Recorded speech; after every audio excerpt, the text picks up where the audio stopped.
Department of mechanical engineering Kongu polytechnic.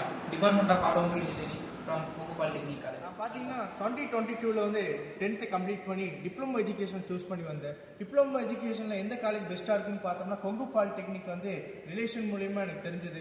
Then Kongu பாலிடெக்னிக்கில் mechanical பிரான்ச்சை choose பண்ணி உள்ளே வந்தேன். எனக்கு மெக்கானிக்கல் பிரான்ச்சில் ரொம்ப இன்ட்ரெஸ்ட் இருந்ததுனால நான் தேர்ட் செமஸ்டரில் 97.7% ஸ்கோர் பண்ண முடிஞ்சது. தென் அந்த பர்சன்டேஜ் நான் வந்து 5th செமஸ்டர் வரைக்கும் மெயின்டைன் பண்ணனால எனக்கு வந்து காலேஜ் மூலியமா வந்து டாப் எம்என்சி கம்பெனியான இந்தியா சிமெண்ட்டில் பிளேஸ்மெண்ட் வந்து உள்ளே வரக்கூடிய வாய்ப்பு கிடைச்சது. தென் பிளேஸ்மெண்ட் அட்டன் பண்ணேன். அதில் பார்த்தீங்கன்னா 3.8 சிடிசியில் நான் செலக்ட் ஆகிருக்கேன். எனக்கு பாலிடெக்னிக் பார்த்தீங்கன்னா எனக்கு வந்து ரிலேஷன் மூலியமாக தான் தெரிய வந்துச்சு.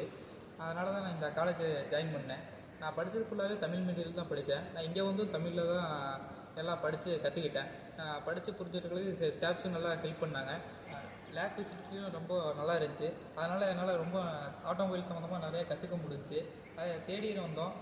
தேடி வந்ததுக்கப்புறம் நிறைய எம்என்சி கம்பெனியெல்லாம் பிளேஸ்மெண்ட்டுக்காக வந்துருந்தாங்க.